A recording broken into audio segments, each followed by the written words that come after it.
gonna do this old school, sir. Jersey to Memphis, no navigation, no ways. Got these maps online.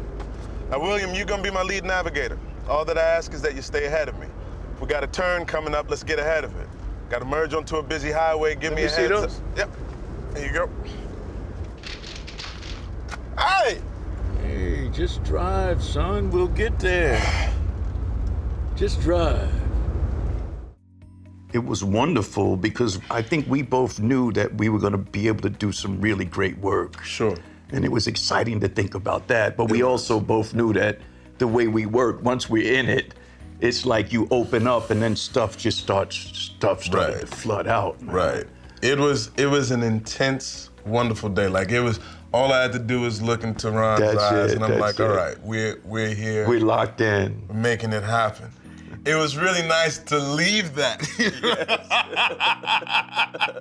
to go away from that and then actually do the road trip. That's right, to get on the plane and go another location. Absolutely, there was a real sense of joy being on location in Memphis and eating the barbecue. It was the best. Big up to Memphis. That was a great day. It was a beautiful day. It was wonderful. And the weather was nice that day. The weather was gorgeous. Weather was gorgeous, and we had so much freedom to play because John and Glenn, they said just riff. That's right. So we went to the barbershop. The barbershop was riffing. We went to the thrift store. Riffing. And we riffed just on the street. Man. And so it's nice to see that some of those things actually made it into the episode. It was so jazzy, man, like a jazz improvisation. Right. Man.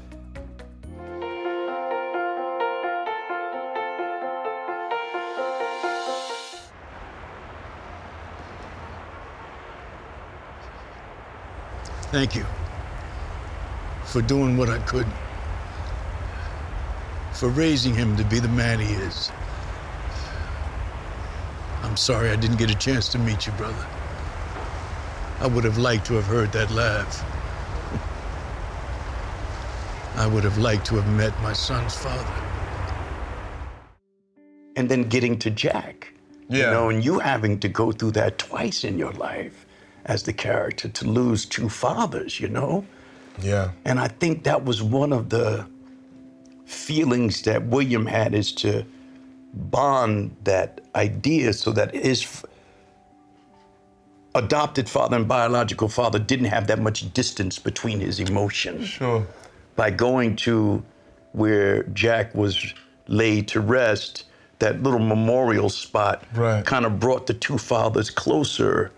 You know what I liked about the moment, too, is that we were, Randall has all these plans. He's got all these ideas of how things are supposed to go. And Williams is like, you know what, man?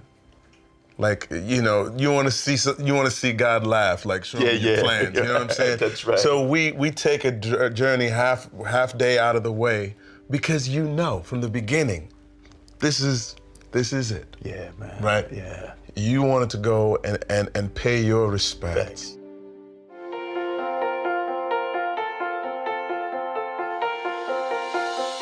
My treasure. Yeah? Well, what is it? A few toys and 3 quarters.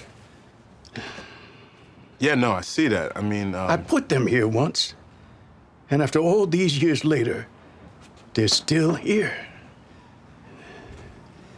Isn't that something? Isn't that strange how the world sticks and moves like that? 3 quarters. It's just, I put it here one time, and it's still here. It's still here. And I think there's something, it sounds really simple, but there's really something special about knowing that something that you placed is still in the world, right?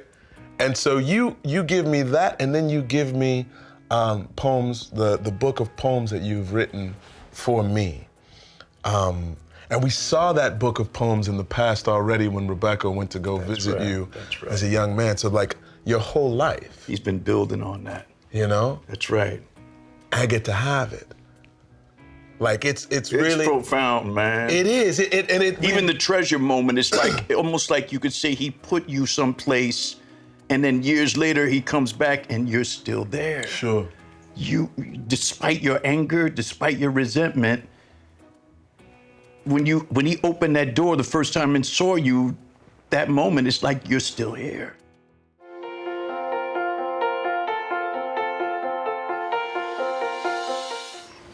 a little scared.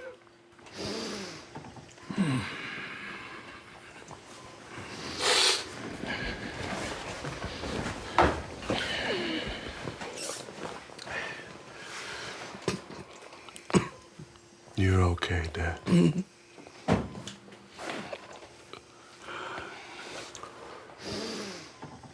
You're good. Just breathe. I think the crazy thing about it is while we were shooting this thing, I was thinking about my dad, right? My dad passed away when I was 10. And because I was 10, I never got to go to the hospital. Like, they thought I was too young, so they let all the adults go.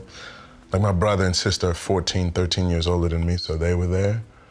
But it was a really powerful moment to have that opportunity to be there. And so, like, I would look at you and I would see you and I would see my dad. You know what I'm saying? You know, it's funny, Sterling, because all those scenes are almost pseudo-therapeutic. And we both know as actors, one of the bravest things to do is to be able to open yourself up and let a lot of that personal stuff come to the fore as opposed to acting it. Right. And that's always scary because you really don't know what's going to come up. Right. And you're open, and so the floodgates are open, and so one of the fears is that whatever comes up, you hope you can hold it together while the camera's on. Absolutely. And the joy of being with someone you love in the last moments of your life. Yeah. And I think for me, that was the hardest because my major connection, not only as an actor, but as a character, is with you.